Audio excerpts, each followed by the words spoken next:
दावा ठोको जो मैं 100% कर रहा हूं, मेरे से नहीं होता, मैं क्यों दावा ठोको? तुम्हारी बुद्धि तुम कर लो, मैं कथा सुना रहे हैं ना, तुम्हारी बुद्धि तुम कर लो,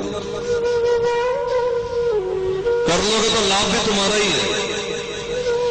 मेरा काम था कहना, मैं कह रहा हूं और कहना चाहिए पूरा ठोक बजा करके, वो कह रहा हूं।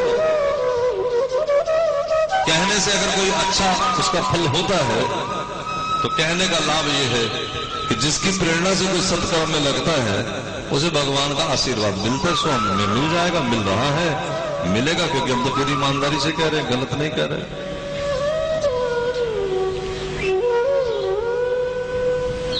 समझे कि नहीं? तो बहुत सारी बातें होती हैं परीक्षित, लेकिन जो समझ गया है सारी बात समझ के, अब 2 दिन हो गए मुझे बोलते हुए, तो जो समझ गया है कि संसार बेकार है, भगवान को ही पाना चाहिए, तो उसके लिए तरीका क्या, साधन क्या, मेथड क्या? तो सुखदेव जी महाराज जो कह रहे आप ध्यान से सुने, बड़ा आसान है।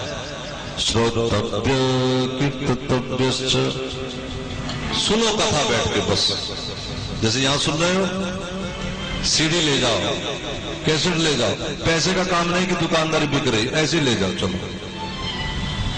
लोग कथा भरवाते थे, वीडियो बनाते, 20-20, 25-25 हजार ले जाता कैमरे वाला, फिर कथा कराने वाले अपने बजट को छोटा करने लगे, चलो हटाओ इसको, हमने आज कैमरा ही नवा लाके खड़ा कर दिया, पहला मुहूर्त तुम्हारी दुकान से हो रहा है, यहीं से कर लिया, 40,000 रुपया रख दिया, फ्री में कर लो, जो तुमने 100-150 में इकट्ठे करके हमने दे दिए दुकानदार को, ले पकड़ो, 45,000 का खर्च करके यहाँ कैमरा लगा दिया, फ्री में कराओ रिकॉर्डिंग, कोई पैसा नहीं, ले जाओ, भरवा के ले जाओ, भर के भी फ्री में दे देंगे।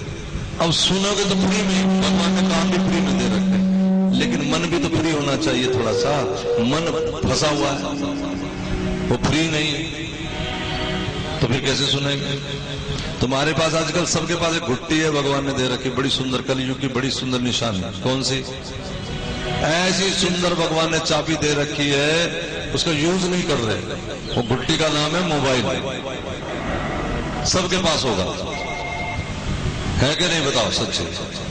एक बूढ़ी माता जी मेरे पास आश्रम में आई, पर्स खुला, लुधियाने की माता थी, अंदर से महाराज कम से कम 50-60 हजार का मोबाइल होगा।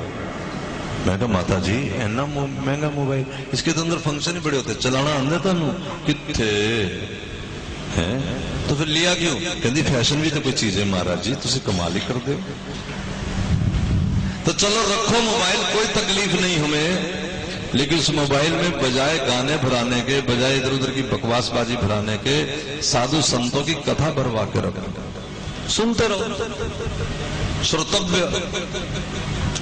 और जब श्रोतव्य हो जाए, मान लो आप सुन के इतना सुन लिया, बड़ी अच्छी चीज कोई लगी, तो अपनी बेटी को, अपनी बहू को, अपनी सास को, अपनी माँ को, पड़ोसन को, सहेली को सुनाओ, बहन जी आज मैं कमाल सुने, सुनो दूसरी,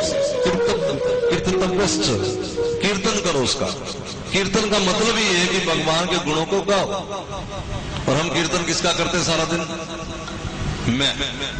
मैं गई सी ना उत्थे, मैं किता, मैं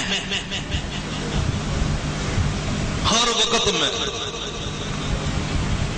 बात किसी की चल रही होगी, मैं बीमार कोई हुआ, मैं भी हुई सी, तेरे को पूछे तो हुई सी कि नहीं हुई सी?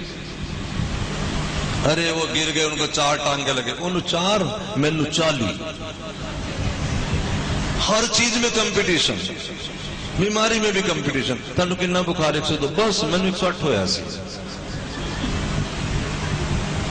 मतलब ये समझ रहे, ये इसे कहते मूढ़पना, मूर्खपना, हर वक्त मैं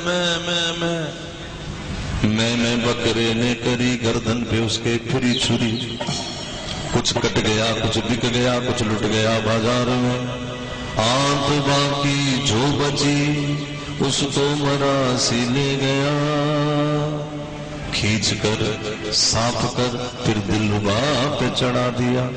पंजाबी तुम भी होती ना, उसे कहते दिलरुबा, खींच कर साफ कर फिर दिलरुबा पे चढ़ा दिया, खींचने से जो मन की मैल जाने लगी, अब मैं की जगह तू की आवाज आने लगी। अंदर से जब गंदगी निकलेगी फिर क्या आएगा? मेरा तू